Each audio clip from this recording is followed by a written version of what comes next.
Wow. Et ce genre de traitement, ça soulève plusieurs questions, des questions notamment sur la façon légale de les faire, de les pratiquer. On va en parler avec Geneviève Poirier, qui est directrice des opérations chez Spa Bioterra et professeure à l'Académie de massage scientifique. Bonjour. Bonjour. C'est important de parler de cette chose-là parce qu'on dit enduit de boue recouvert de pellicule de plastique. C'est une pratique courante, je pense, dans certaines massothérapies, ça. Absolument, c'est une pratique qui est courante dans les spas, dans les centres de santé, mais qui est tout à fait sécuritaire quand c'est exécuté avec professionnalisme et protocole. Oui, parce que là, la troisième étape du traitement que nous décrivait Jean-François, c'est-à-dire de se faire enfermer dans un caisson hermétique, ça, c'est pas ce qu'on pratique chez vous, là.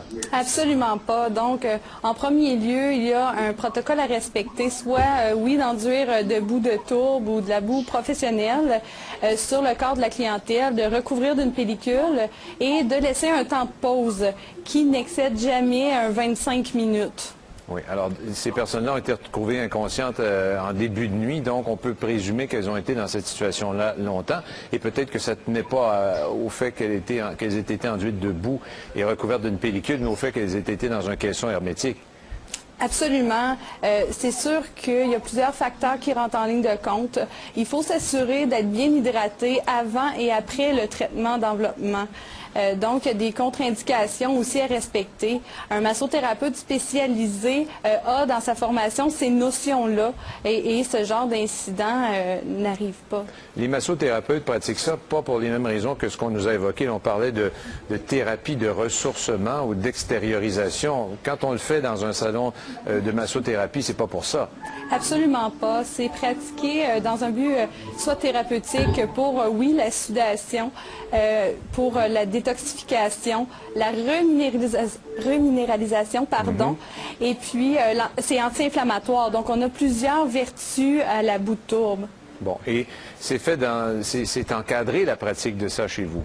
Absolument. Donc, le personnel est qualifié, ont une formation de 1000 heures en massothérapie spécialisée dans ces genres de traitements corporels. Bon.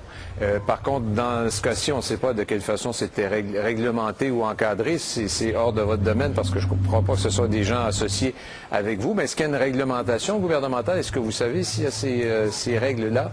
Au niveau gouvernemental, je ne peux pas m'avancer là-dessus, mais c'est ce qui se donne dans les écoles qualifiées qui est important de respecter. Donc, c'est à la population à s'assurer de se faire traiter et avoir des soins par des gens qui sont formés.